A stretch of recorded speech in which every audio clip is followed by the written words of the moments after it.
Esse é uma lembrança do primeiro jogo que eu irradiei na minha vida, que foi um jogo da Olímpica com o Bragantino aqui em Lavras. Então a ESPN fez uma matéria comigo aqui em Lavras e me deu como presente esse troféu que foi feito para essa entrevista.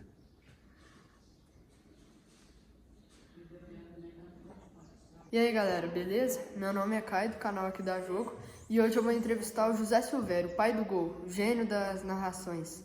Quando você começou a narrar, você se inspirou em alguém?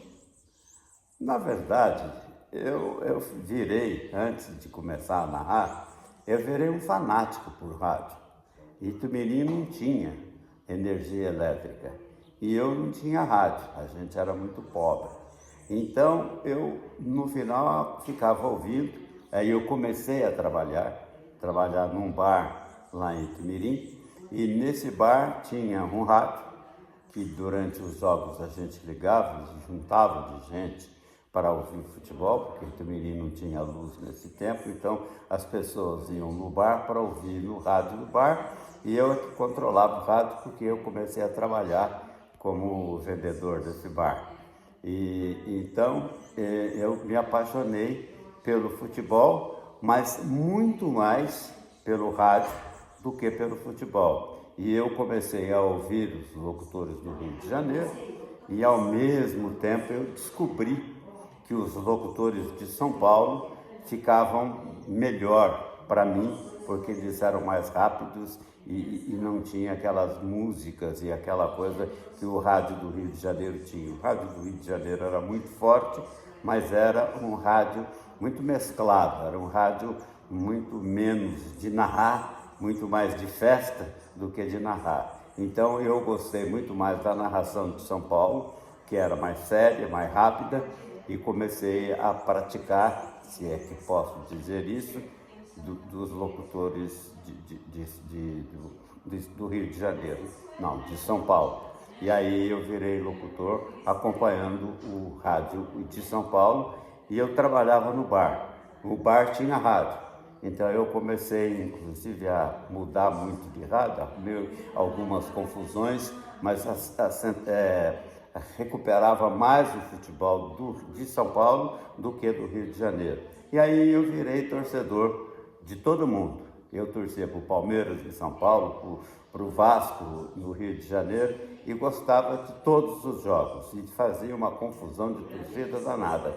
Eu nunca me apaixonei exclusivamente por um time só. Tanto que o time que eu fiz para jogar botão lá em Itumirim e disputar os campeonatos que a gente fazia lá, eu era time com a camisa do Fluminense. Eu arrumava um jeito e virei Fluminense para esse tipo de coisa, mas não torcia para o Fluminense nos jogos profissionais, nos jogos do Campeonato Carioca ou do Torneio Rio São Paulo. Então eu fiquei mais ou menos sem time, eu fiquei neutro, comecei a gostar de futebol, a narrar futebol, e aí eu criei na minha cabeça a ideia de que eu seria locutor esportivo e que locutor esportivo não podia torcer. Então eu deixei de ser vascaíno e fiquei torcendo para todo mundo. Botafogo, que foi campeão nesse período, Botafogo, Fluminense, Flamengo, Vasco, Palmeiras, que eu gostei muito de ver o Palmeiras, que achava a camisa muito bonita.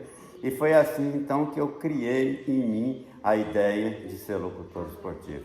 Aí comecei a irradiar os treinos de Itumirim, treinos e jogos, mas os jogos lá em Itumirim eram poucos, porque Itumirim tinha um time que se chamava Itumirim e ele jogava muito pouco. E aí eu narrava atrás do gol e inclusive era muito engraçado porque atrás de um gol tinha uma plantação de eucaliptos e eu subia num eucalipto atrás daquele gol e narrava os treinos e os jogos do Itumirim e do América de Itumirim, que na verdade era o mesmo time, mudava de camisa para jogar contra algumas equipes diferentes. Ah, mas isso é muito interessante, né? Porque normalmente os locutores, os narradores, eles querem seguir isso na carreira deles porque eles gostam de futebol e você se apaixonou pela locução. Eu me apaixonei pela locução. Eu fiquei fanático pelo rádio.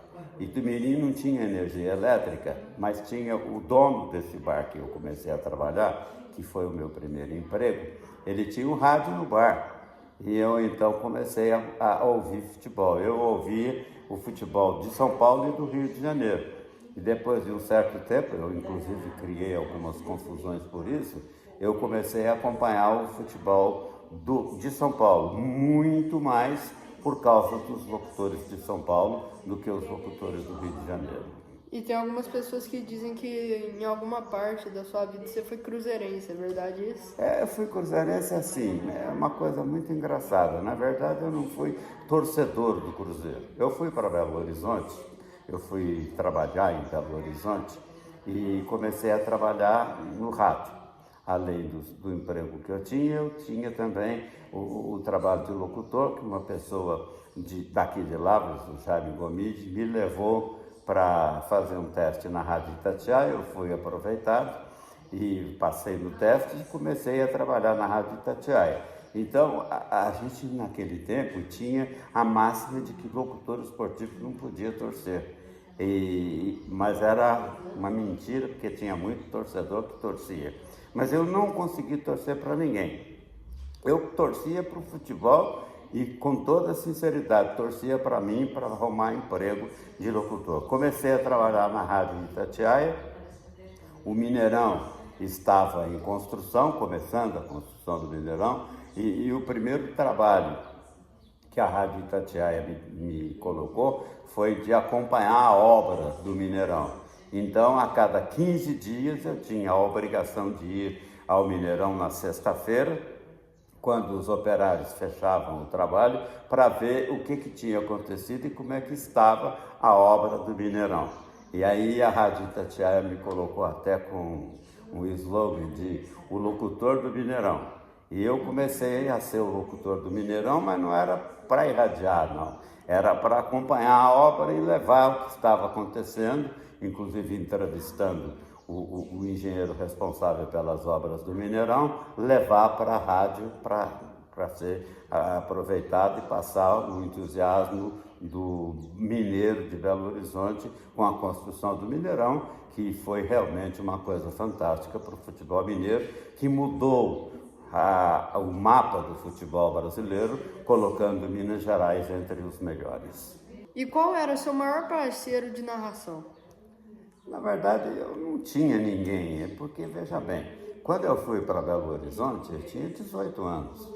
Então, qualquer um era mestre para mim, né? E eu tinha, lá em Belo Horizonte, alguns locutores, e tinha em São Paulo, que eu gostava muito, que era o Pedro Luiz, que posteriormente eu fiquei conhecendo, e quando eu fui para São Paulo, ele falou que eu seria o substituto dele no rádio de São Paulo, e isso me fez ficar muito entusiasmadíssimo, porque o Pedro Luiz era como se fosse naquela época, o Pelé do rádio. Então eu fiquei muito entusiasmado e mudei totalmente o meu jeito de narrar para acompanhar o que o Pedro Luiz fazia de transmissão. E eu já fui para São Paulo um pouco depois, ainda começando a carreira eu fui para São Paulo, porque eu tive uma sorte muito grande de arrumar um teste e ir para São Paulo fazendo um teste na Rádio Bandeirantes. Então isso daí me ajudou bastante a deslanchar. Mas eu, antes de ir para Belo Horizonte, mesmo com essa história toda, eu fui para o Rio de Janeiro, onde eu comecei a trabalhar e comecei na Rádio Continental, e aí eu deslanchei de vez para o rádio com um estilo misto entre o estilo carioca, que é mais lento, e o estilo paulista, que é mais rápido. E aí eu fiz um estilo para mim, porque eu sempre fui avesso a fazer imitação das pessoas. Eu queria ter a minha personalidade. E a minha personalidade foi fazer um estilo de narração que tinha um pouco de Clóvis Ciro, que era o principal locutor do Rio de Janeiro na época, e Pedro Luiz, que era o principal de São Paulo. E aí eu fiz uma misturada que felizmente deu certo e eu pude deslanchar como locutor trabalhando no Rio, trabalhando em Belo Horizonte e depois no próprio Rio de Janeiro. E como é que surgiu aquela fala sua que você fala, "E que golaço!" Isso aí não tem uma explicação muito certa, não. A única coisa é que eu fui vendo, e tem uma lógica nessa história, eu fui vendo que você, para narrar um gol bonito, narrar bem e narrar também a confecção do gol, a chegada do artilheiro para fazer o gol, você chega cansado. Então eu arrumei um estilo que eu podia ter uma mini parada entre o lance e o gol, entre o lance e o grito de gol. E aí foi que eu mudei o meu estilo de locutor para dar uma pausa e gritar o gol sem ficar cansado. E consegui fazer isso com muito trabalho, tanto que passei a ter dentro da história do rádio um gol muito disputado e que todo mundo falava do gol que eu narrava. E eu conseguia narrar o gol bem junto com o grito da torcida, o que passou a valorizar bastante o meu gol em todas as rádios por onde eu passei. Silvério, e como é que a Jovem Pan te descobriu? Aí é uma história longa, né? Eu comecei a narrar em Belo Horizonte, mas o rádio mineiro não era muito importante, não tinha grandes coisas, o rádio mineiro pagava muito pouco, eu consegui ir para o Rio de Janeiro. Mas aí no Rio de Janeiro eu arrumei como trabalho a Rádio Continental, uma rádio que estava em fim de vida, porque estava com problemas internos e não tinha como pagar direito a gente. Eu então não me dei bem na Rádio Continental. Aí a Rádio Tupi de São Paulo, que fazia a loteria esportiva, começou a fazer a loteria esportiva com muita força, ela precisava de um locutor para ficar no Rio de Janeiro. E aí os caras falam, não, nós precisamos de um locutor no Rio de Janeiro, porque às vezes a gente irradia só um jogo no fim do domingo e gasta muito dinheiro para vir aqui e fazer um jogo. Então nós queremos um locutor do Rio. Aí me acharam no Rio de Janeiro com o sistema de transmissão de São Paulo. E eu era muito fanático pela Rádio Tupi, a Rádio Tupi de São Paulo. Aí eu comecei, e aí foi um golpe de sorte, num determinado domingo em que eu estava no Maracanã para assistir a um Fla-Flu, a Rádio Tupi fazia a transmissão dos jogos da loteria, normalmente só o segundo tempo, e nesse dia o locutor da Rádio Tupi não pôde ir para o Rio. Então ficou sem locutor para fazer o segundo tempo de um clássico, que na verdade virou o jogo inteiro, e aí me indicaram para narrar esse jogo para a Rádio Tupi de São Paulo. E aí eu fui narrar esse jogo para a Rádio Tupi de São Paulo. O meu estilo era muito do Rádio Paulista, e aconteceu que o pessoal da Tupi ficou gostando muito da minha narração naquele domingo. E na segunda-feira, já logo cedo, eles conseguiram me achar no Rio de Janeiro, e eu falei com eles, e aí fui contratado para irradiar na Rádio Tupi. E eu com essa coisa da Rádio Tupi, de narrar o segundo tempo dos jogos principais da loteria, porque encerrava o PAN, fiquei na Rádio Tupi muito bem cotado, porque todo mundo começou a me elogiar muito pela narração da Tupi. Então eu passei a narrar muitos jogos na Rádio Tupi e até a fazer jogos importantes no meio de semana, ia a São Paulo para fazer transmissão, ou então o jogo era no Rio de Janeiro, eu narrava o jogo inteiro fora da loteria, já narrando mesmo como o narrador da Tupi.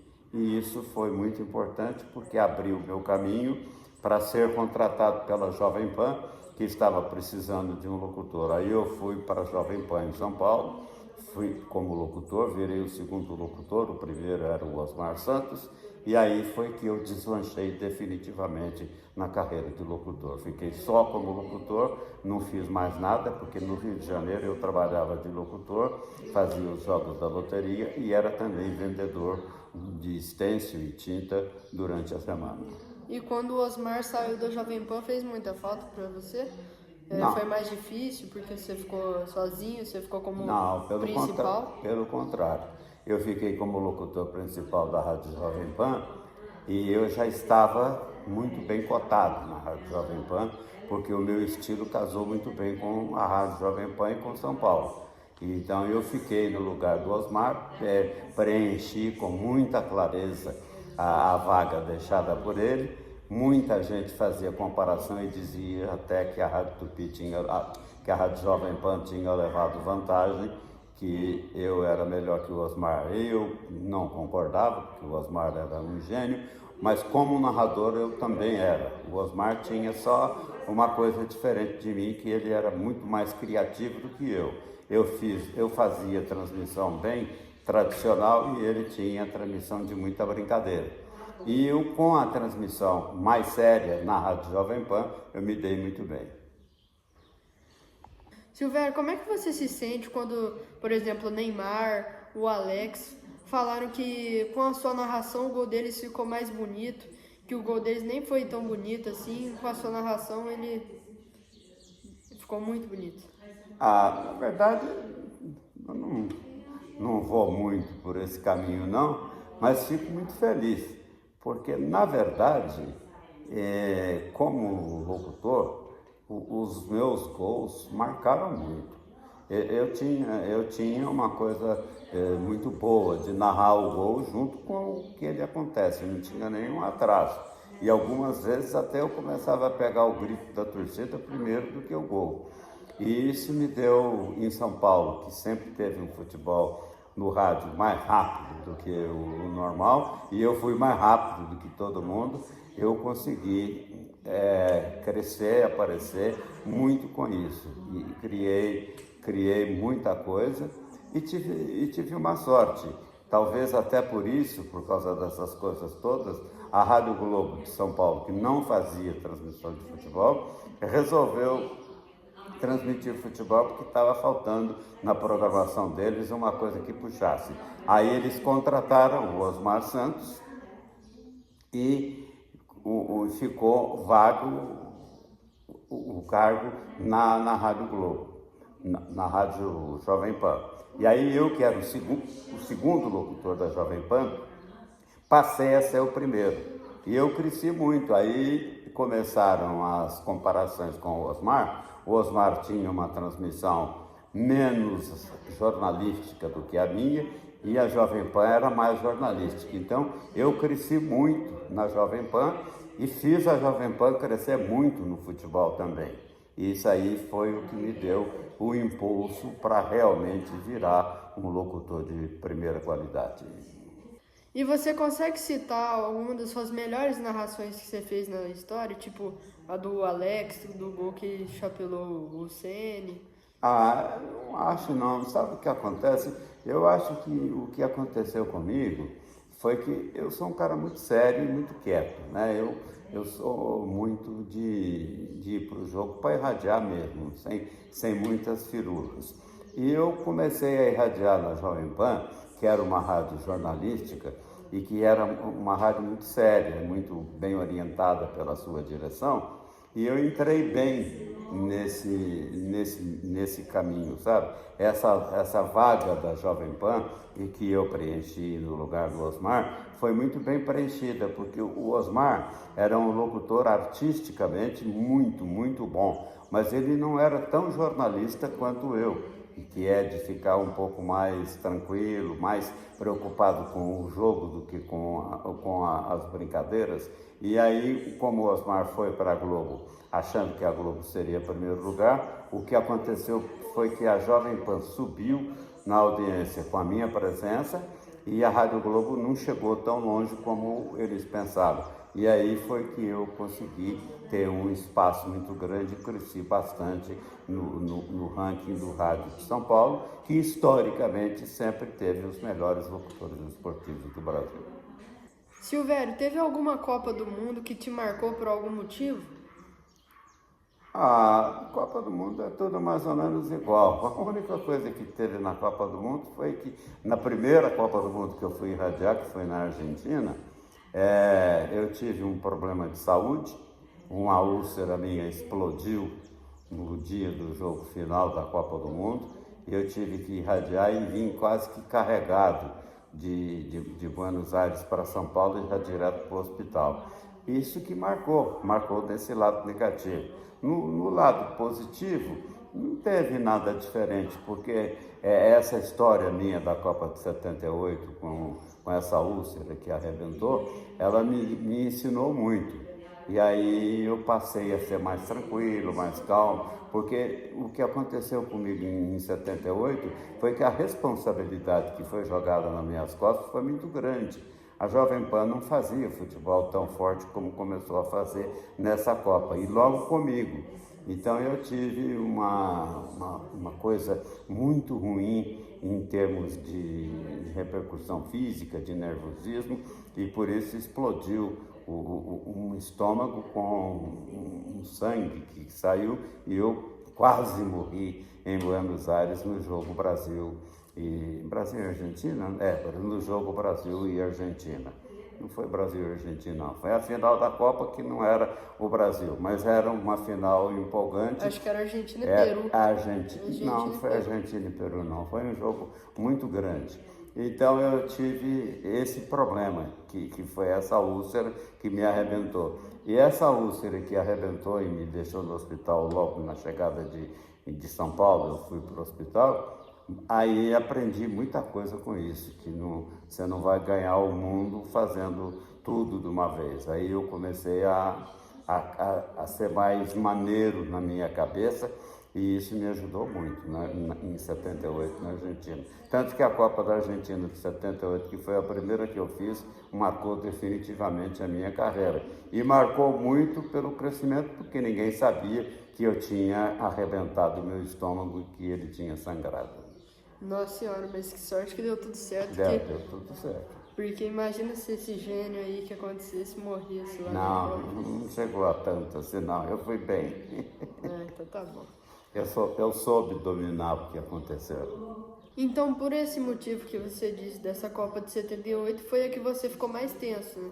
Foi, porque o problema é o seguinte, foi a minha primeira Copa do Mundo. Era uma Copa do Mundo na Argentina, com o Brasil preparado. E eu entrando no lugar do Osmar Santos com uma responsabilidade muito grande na transmissão. Então eu senti muito o peso de tudo isso que aconteceu. E realmente narrar uma Copa do Mundo já é difícil. E foi a primeira Copa minha, com essa carga toda de emoção, ela pesou muito na minha conduta pessoal. E eu, por isso, tive esse problema de sangramento da úlcera e quase que foi só uma Copa do Mundo na minha vida.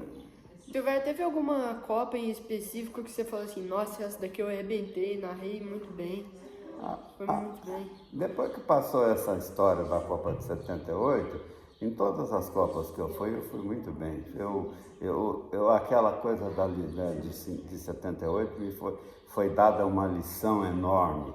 E eu, a partir dali, eu vi que não ia resolver os problemas do mundo, não ia fazer o Brasil ser campeão pela minha narração ou não. E eu comecei a dominar muito bem as transmissões. Aquilo ali marcou muito, negativa e positivamente, a minha vida. Foi como se eu criasse vergonha na cara e fizesse tudo com mais tranquilidade do que querer abarcar o mundo de uma vez só, como foi na Copa de 78. O bom de você ser tão imparcial nas suas narrações é, vai ser Brasil e Argentina. A Argentina marcou um gol. Você narra do mesmo jeito que você narraria para o Brasil. Você narra como se fosse um golaço, assim. Eu pus na minha cabeça, e isso foi muito importante na minha vida, que o locutor não tem que fazer nada, ele tem que narrar o jogo. E narrar o jogo é fazer aquilo que ele sabe fazer da melhor maneira possível. Ele não tem que puxar para cá nem puxar para lá. Tanto que lá em São Paulo, até hoje, esse hoje é porque é bem recente que eu parei, até hoje as pessoas tentam adivinhar qual é o time que eu torcia. Eu sempre disse que torcia para mim e para minha família, que eu precisava era do meu emprego, que eu queria ser locutor esportivo desde menino. E eu não podia perder a minha oportunidade de locutor esportivo querendo ser um locutor torcedor. Eu nunca fui efetivamente, as pessoas não acreditam, sempre ficam procurando que time que eu torço, que time que eu não torço, mas na verdade eu nunca fui torcedor de futebol. Eu não tive tempo de torcer para este ou aquele, eu torcia para as minhas transmissões e talvez seja aí o motivo que eu me dei muito bem em São Paulo. Silvério, se você fosse montar um time dos sonhos dos jogadores que você viu jogar, como é que ficaria? Quem você colocaria no gol? Eu acho muito difícil fazer isso, sabe por quê? Eu narrei futebol há quase 50 anos, né? Eu vi umas 2 ou 3 gerações do futebol brasileiro em ação. Eu vi gente de todo nível, jogador excepcional, muitos meus amigos, outros nem tanto, e eu vi um futebol brasileiro espetacular, e vi um futebol brasileiro decadente, vi um futebol brasileiro com jogadores criando muitos problemas, e vi um futebol brasileiro com jogadores extremamente ligados na força do futebol brasileiro.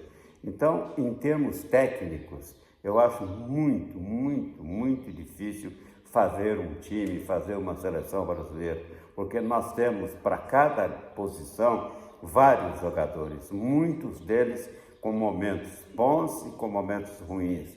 Então, eu confesso a você, por incrível que pareça, e eu sempre disse isso, eu me preocupei na vida muito mais com as minhas transmissões do que em fazer análise de jogos. Eu vi jogadores excepcionais, espetaculares esse tempo todo, mais de uma vez narrando os jogos deles, várias vezes, muitas oportunidades narrando jogos. E vi esses mesmos jogadores em decadência, caindo, perdendo a sua forma, perdendo a sua chance por causa de bebida. Então, eu não tenho muito o que falar sobre futebol, até porque, bem honestamente, as pessoas sempre me perguntaram sobre isso, que time eu torço. Eu nunca torci futebol nesse período de locutor, eu sempre torcia muito mais, eu brincava, eu torço por mim para fazer uma narração que agrade a todos que estão me ouvindo. Não importa qual seja o resultado do jogo, porque eu tenho compromissos com os dois lados de um jogo de futebol. Então, eu nunca abri mão desse fato de ter que torcer futebol, a não ser em jogos da seleção brasileira. Em jogos de times, que na verdade é a maior carga de futebol que você faz na sua carreira é dos times, eu nunca pendi por este ou por aquele, buscar um lado ou outro para fazer a minha transmissão. Mas você não quer que eu te dê opções, tipo no gol? Teve muitos goleiros que você viu jogar, tipo Sim, o Gilmar, Tafarel, jogadores, Marcos. sim, jogadores eu tenho muitos, mas times não. Jogadores... Então, para você montar um time com os jogadores, tipo o goleiro, quem foi o melhor goleiro? É muito difícil, muito, porque nós temos uma coisa que poucas pessoas falam, o futebol brasileiro é rico demais. E quando você irradia permanentemente, como eu irradiava 2 até 3 vezes por semana, eu via jogadores incríveis, jogadores excepcionais. Você quer ver uma coisa? Você pega, por exemplo, Valdir Pérez, que foi um goleiro que eu vi muito, que irradiava muitos jogos do São Paulo. O Valdir Pérez, como goleiro do São Paulo, foi uma coisa completamente diferente do que ele foi nas poucas oportunidades que ele teve na seleção brasileira. Então, qualquer análise que eu faça do Valdir Pérez, eu não posso colocá-lo na seleção brasileira, mas eu acho que em times onde ele jogou no São Paulo, mais do que em todos os outros lugares, ele foi um goleiro excepcional. Então é muito difícil, eu acho muito injusto de minha parte de fazer escolhas de jogadores nas posições para a seleção brasileira. Eu tenho que ver o conteúdo completo desses jogadores. O Valdir Pérez foi um dos goleiros mais espetaculares que eu vi e não foi importante na seleção brasileira. Então, galera, essa foi a entrevista com o José Silvério. Silvério, muito obrigado por abrir as portas aqui pra mim. E, gente, essa é a primeira entrevista aqui do meu canal. E eu já chamei o Silvério, que é uma lenda, um gênio da narração, da locução. E então, Silvério, pede pra seguir o Aqui Dá Jogo aqui. Tá certo, eu quero só deixar um conselho para você. Essa profissão nossa, ela é uma profissão muito difícil, porque você irradia, às vezes você faz 10 transmissões simplesmente espetaculares e faz uma que nem você gostou, a garganta falhou, as pessoas não sabem quais os problemas que às vezes você teve para que você não, naquela transmissão, não fosse o mesmo de sempre. Você faz uma transmissão fraca, mas isso é apenas uma condição do ser humano. Ele não é uma máquina que você aperta o botão e ele vai em frente sempre com grande procedimento. Às vezes você deixa escapar algumas coisas. Eu espero que você entenda isso, que você acompanhe isso, que você, mesmo tendo uma carreira, se você fizer, você um dia ou outro vai escorregar. Só que um escorregão não vai te matar. Ele, às vezes, pelo contrário, ele serve para fazer você levantar, limpar e ir em frente. E aí você volta melhor do que estava antes. E para irradiar, além de tudo, você tem que ter talento, mas, em primeiro lugar, tem que ter vontade. Narrar futebol não é fácil, como algumas pessoas pensam, porque você, às vezes, tem um fio de segundo para fazer uma coisa e, às vezes, você se perde. E você, se perdendo no lance dele, você tem que ter categoria para imediatamente mostrar que você é melhor do que aquilo e que você faz tudo corretamente. E aquilo que você errou serve apenas como exemplo para o segmento da sua profissão. Muito obrigado, Silvério, por abrir as portas para mim, para a gente conseguir fazer essa entrevista, que foi perfeita. E pede para seguir o meu canal aí. Pois é, agora vamos fazer uma força para que todo mundo siga o seu canal e para que você seja muito feliz. Quem sabe você pode ter uma profissão do jeito que eu tive a minha. Acima de tudo, com muita honestidade, com muita vontade e com muito trabalho. Acima de tudo, o trabalho é o mais importante. Aí, obrigado.